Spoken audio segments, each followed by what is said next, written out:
10 o'clock, and our conversation this hour continues, and we're looking at Mpox and the general state of health in the country. Dr. Sultani Matendechero is our guest this hour, and we're looking at, Epoka Chafu at this point is a campaign that is being established, is being rolled out by the Ministry of Health, particularly from the Department of Public Health and Professional Standards. We already told us what it is. Looking at communities, it doesn't. I'm imagining that it's a strategy that would work across diseases. I mean, for lack of a better explanation, that if you do certain things, that when one does come along, that you're already then well placed to be able to deal with it, right? What strategies are you using to be able to roll this out, Dr. Harry? Yeah, so I think I really like the way you're breaking it down, because what is amazing about this strategy or this program is how unbelievable it is in terms of its simplicity, in terms of its, affordability, but then in terms of the massive impact that it has, on the population. I was just looking at, I saw a copy of the Constitution here. Yes. And I was looking at the 4th schedule of the Constitution, which really envisions some of the things that we need to do as national government and as county governments. So when you look at Schedule 4, Part 1, it actually describes some of the roles that we should play as national government, which is health policy. So the first thing that we are trying to do is to ensure that we put the policies in place that can now enable us to roll out this program. But then at the same time, the same Constitution also provides, number 32, capacity building and technical assistance to the counties. So it is not something that we can do as a national government only. It is something that we have to. Even the Constitution now ensures that we have to do it together with the counties. Yeah, because the counties, when it comes to their part, that is part 2 of that schedule. If you look at number 2, which is county health services, part C is promotion of primary health care. Now, primary health care can be divided into 2 big portions, which I was talking about: disease prevention and health promotion. So health promotion is what we are doing now when we talk to the communities. We are making them aware of what they can do so that they avoid falling sick. They prevent disease. Because they cannot do it if they don't know. So that is now something that we need to work very closely with the counties to ensure that the community members are properly empowered with knowledge, skills, and attitudes to be able to prevent sickness. And this one, as you correctly said, 100%, it cuts across. So one intervention will now be able to touch very many diseases. For example, if you ensure that your rivers are clean. Like here in Nairobi, when you see the rivers, they really look pathetic. But if you ensure that they are clean, then you will have already dealt with quite a number of waterborne diseases. Indeed. Not just cholera, but even now, one of the number one, the top ailments we are seeing in our public health facilities is, diarrheal diseases, especially among children, So we will be able to cut down on those top-ranking diseases. Now, another thing you see, even when you look at this Constitution, is still under number 2 for the counties, Part E, refuse removal, refuse dumps, and solid waste disposal. So how are we disposing our waste?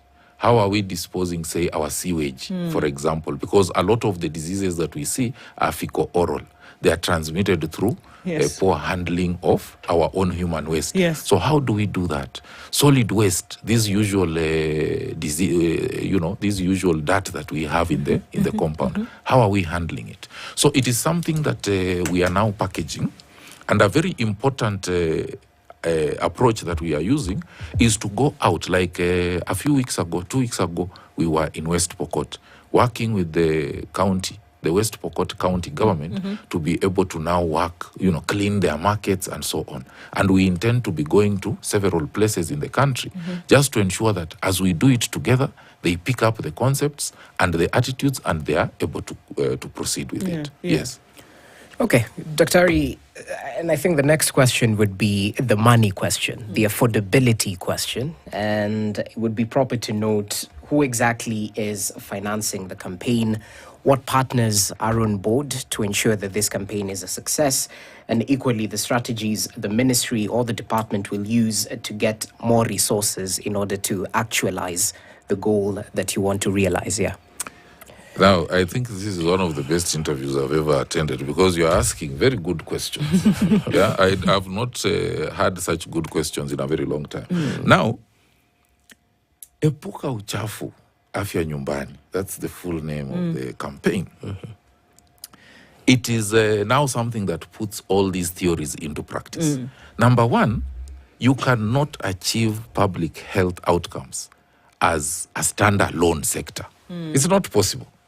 Even when you look at the definition of public health by the World Health Organization, it actually tells you that it needs everybody to participate. Right. You know, it actually tells you that you need not just the health sector, but you need all the other sectors, water sector, the national treasury, the environment, the ministry in charge of environment, the ministry in charge of livestock. All those sectors are involved.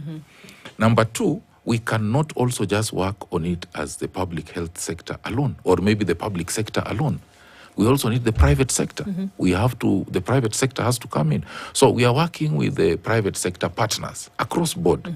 World Health Organization, World Food Program, all those, the equivalent for animal health, all those partners, Kenya Red Cross, AMREF, all the partners that are there, so that we now put them into some kind of whole of government, whole of society approach. Right. So what we are doing now is we are now removing that thought process of saying we as Ministry of Health, we as the State Department for Public Health and Professional Standard are rolling out a Epoka Chafu campaign. No. What we are doing, we are just making it possible for everybody to come and plug in. Yes. So that everybody can enjoy the savings that we are going to enjoy downstream, whether it is in the livestock sector, whether it is in the water sector, everywhere. Everybody has to participate. So we have a very organized mechanism of coordination for all these players to come in and participate. Now, we are using a PPP approach, a private-public partnerships approach. So private sector comes in, they invest in a way that they can also be able to make a return. The public sector also comes in and participates in a way that we are able to deliver services to the people. So it is a win-win-win situation. Right. Not just win-win. Win-win. Yeah, to everybody. Okay, so that's interesting that you say that. So then at some point, will the public, and I think some of those questions pop up, will have to spend some money? Is there something that somebody's going to have to pay to be part of this campaign or to benefit from some of the things that the ministry then will be rolling out? Yeah, of course, we need a budget. This is something that has to be financed because we said for every shilling that we put in, we save 9. So we must have a budget for that shilling. And that's why we are saying that we really want to mobilize. We are coming up with very strong justification. Of course, in government, we have our mechanisms for being able to finance our programs. So we will be looking at all those sources of finance. We will be putting in a request. We have already done that to the Exchequer so that we can also put in our share from the taxes that Kenyans are paying. But then at the same time, there is a budget that has been prepared where we are expecting that also the private sector will plug in. Now, as we talk about Ministry of Health requesting for resources from Exchequer, we are also expecting that even the other sectors, because they have a role to play, we'll also be looking at how they can also be able to fund their part. And then the private sector comes in so that we are able to finance the budget. Initially, it might look like a very big budget, yeah? But then downstream, you'll find that we will have cut down now the total budget in a manner that gives us a very big return, just as I said before. Yeah. Okay. So, if we go back to giving a live example, for example, now with Mpox, it's 4 cases in Kenya, but it's an imminent threat, would you say? How would then Epoka Chafu help to deal with the threat that Mpox could possibly pose in communities countrywide? So number one, Epoka Chafu, first of all, encourages personal hygiene. So as we said before, as people are observing personal hygiene, then they actually limit the transmission of Mpox. Because even if you came in contact with someone who has Mpox and you now wash your hands, properly under the Epoka Chafu framework, you make sure that you have safe water, then you are able to prevent spread. Now, there's also an indirect benefit of this Epoka Chafu, because it now provides a platform. In itself, as we are trying to roll it out, it provides a platform where we can also now leverage this platform to even enlighten the community much better. Even as we are implementing the interventions for Epoka Chafu, we can also be able to ride on that platform to implement now specific interventions for the Mpox campaign. Remember, what we are doing now is we are actually doing something called preparedness. We are preparing ourselves. We can't wait for Mpox to now we start having 15,000 cases like DRC and 500 deaths before we can start running around to say what is happening. So what we are doing now, we are equipping ourselves. We are equipping ourselves with the PPEs, we are equipping ourselves with the tools that we need to ensure personal hygiene. So the Epoka Chafu campaign becomes an excellent platform that can even help us in terms of preparedness for Mpox. So as the cases come, like now, I can assure you, Kenya is one of the best prepared countries in terms of dealing with Mpox. Yes, I sit on the Africa CDC's emergency consultative group, the one that advises the Director General. Like recently, when Africa CDC declared a public health emergency of continental security, we are the experts who advise. And you can be able to hear from the discussions to see what is happening in other countries. Actually, our surveillance system is one of the best that you can ever come across. So that preparedness that we are putting in place then really benefits from a campaign like the Epoka Chafu campaign, because if we were to start from first principles, then we would not achieve as well a situation of preparedness as we would if we already have that platform. So when you talk about surveillance system, I assume part and parcel, that means the screening that's happening at the border points, yeah? That is part of it. So I don't know, and I don't want to rain on your parade, because I've looked at the numbers, over 600,000 screened so far in terms of Mpox, those who are arriving in the country. But we have, is it 3 cases who pass through the border points? So when you look at the efficacy of the screening, is it that these 3 people weren't screened, or the screening happened right before some of these symptoms were able to materialize? What exactly is happening there? And equally still on Mpox, briefly, vaccines seem to be the new, like there's so much clamor within African countries to get the vaccines. Are there any hindrances that we've faced as a country so far in procuring the much needed vaccines? Okay. So your question is very loaded and a very nice one as well. Number one, it is a whole continuum. When we talk of surveillance, it's a whole continuum. So what we are trying to achieve is we want to prevent. Yeah, we want to prevent the occurrence of that disease. And then I talked of preparedness. So it is called PPRR. So prevention, preparedness, response, and recovery. So you'll find like COVID, once it was done, it ravaged our public health system. So we had to recover from it. So it is PPRR. Now, prevention is now one of the things you're talking about, screening. So you're trying to avoid cases from coming in. It is not a foolproof thing, What you're just trying to do is to say, if we would have 100 cases just walking in, we want to reduce these cases to 0, to as close to 0 as possible. So even if we have maybe say about 10 or 20 or even 99, we have achieved, from 100 to 99. So what we are trying to do at this stage is to reduce. Okay. Then number 2, we are prepared. So we are envisaging that our prevention will not work 100%, We are hoping that it does. If it does, we will be very happy. Okay.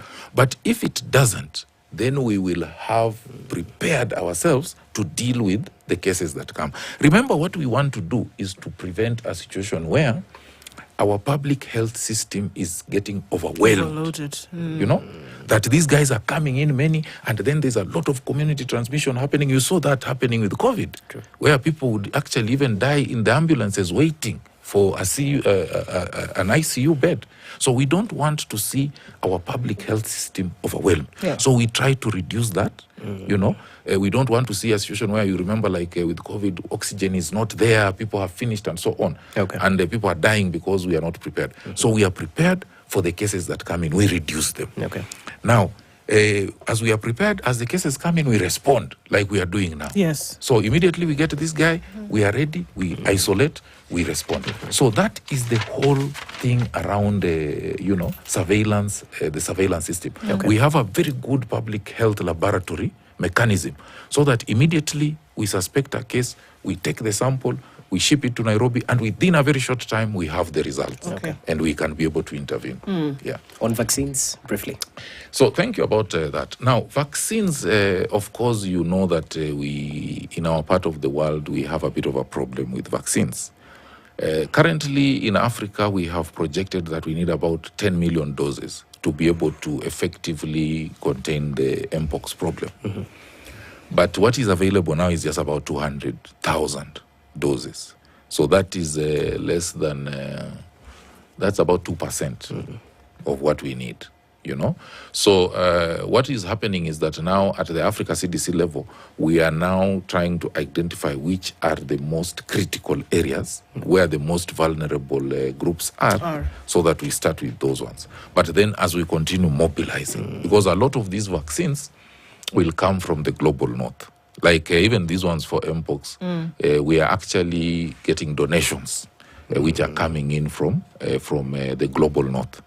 Now, what we are expecting is that, and this is a conversation we've been having since the COVID time, is that we need to now develop our own capacity to manufacture our own vaccines in the global south, in the third world.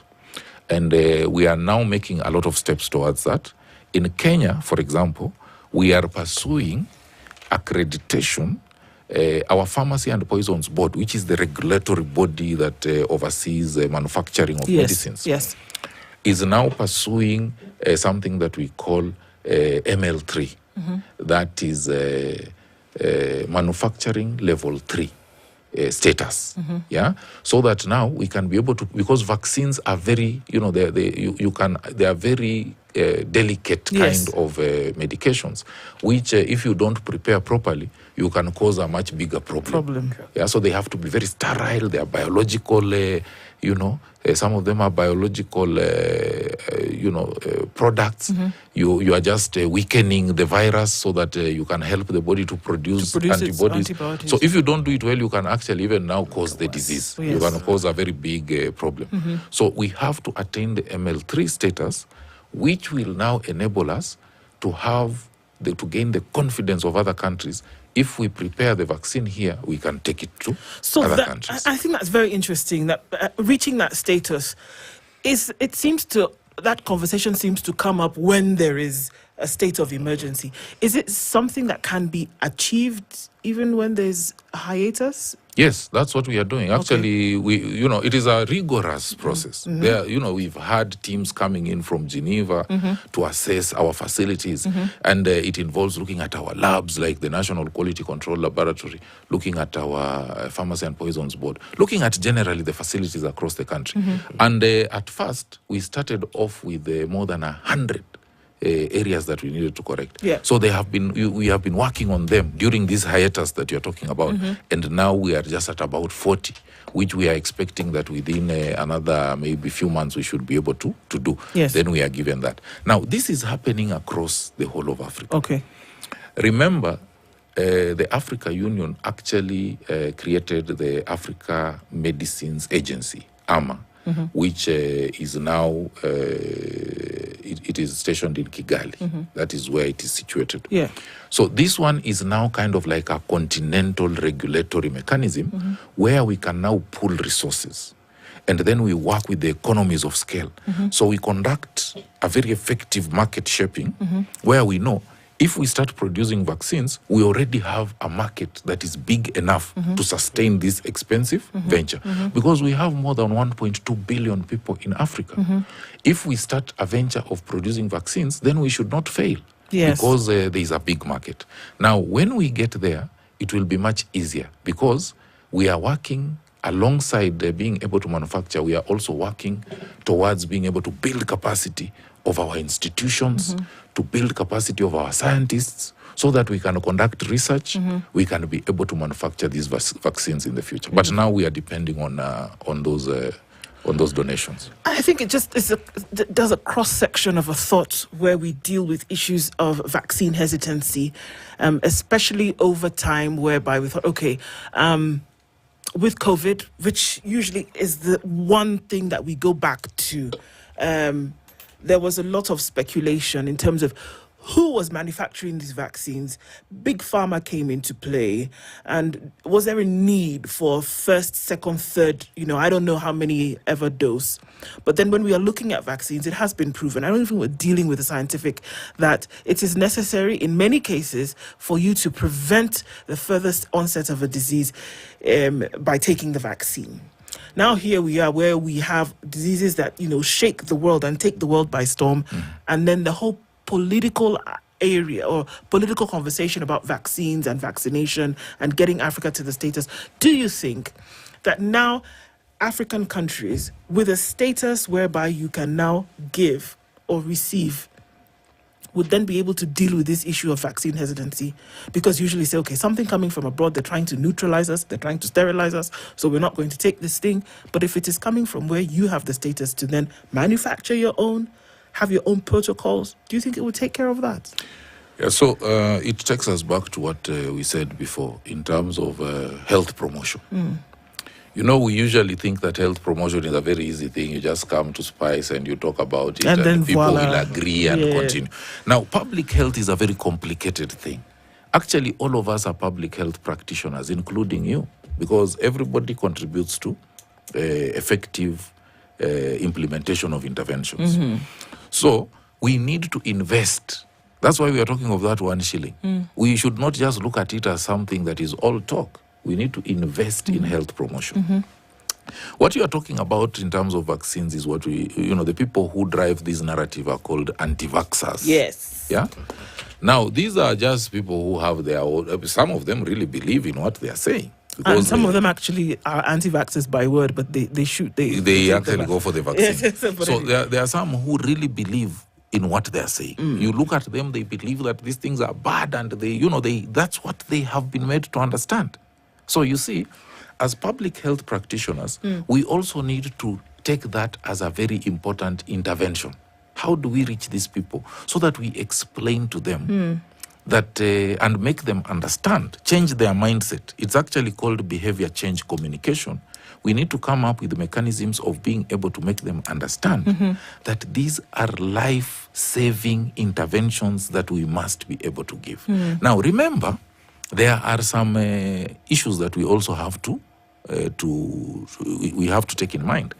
For example, all medicines that you take, they have, that's why we call pharmacy and poisons. Poisons, yes. They have a potential to cause a problem. All of them. But what we end up looking at is, can we have something that is going to give us more benefit than risk at the end of the day? Yes. So what we strive for is a product that will give us 100% benefit and 0% risk. Yeah. But there is always the potential for risk.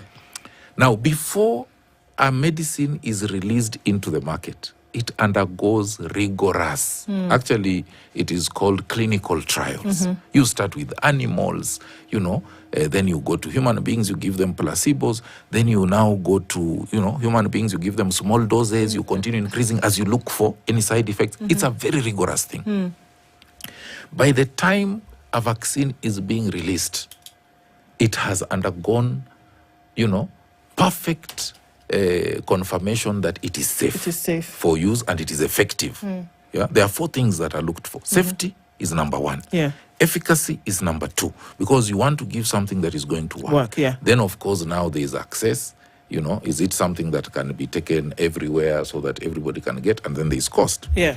So when it comes to the anti-vaxxer issue, it is something that we really have to now tell people there could be some truth that there is a bit of a risk, you know, some kind of side effect, which you will feel for some time. But the benefit is big. If we don't give this vaccine, the devastation will be worse, unimaginable, you know? Yes. So we have to keep on looking at it that way. We cannot say that it is 100% safe, there will be no side effect, there is nothing. No. We have to say that we anticipate. And even the side effects don't happen in everyone. They could happen in some people and not in others. Right. They could be worse in some people and not others. And then, if they happen in some people, then we have mechanisms of being able to intervene. Yes. You know, there is a protocol to take care of that. There is pharmacovigilance, where we also check and see if there are any adverse drug reactions, or there are any side effects, serious ones, then we can be able to intervene. But at the end of the day, we have to look at it as a public health scale. Indeed. Yeah. Dr. Sultani Matende-Cheryl, thank you so much for being here this morning. It was important that we have this conversation, even as speculation is rife. You've grounded a number of things for us this morning. Thank you very much, and we look forward to conversations in the future. Dr. Sultani Matende-Cheryl is the Deputy Director General of Health, State Department of Public Health and Professional Standards from the Ministry of Health. And that ends the Situation Room for this Tuesday morning. God willing, we meet again tomorrow morning at 6. Jesse Rogers, thank you for being here. Well done. Well, thank you for having me. Asante Sana. Good morning, everybody. 1 minute after 10.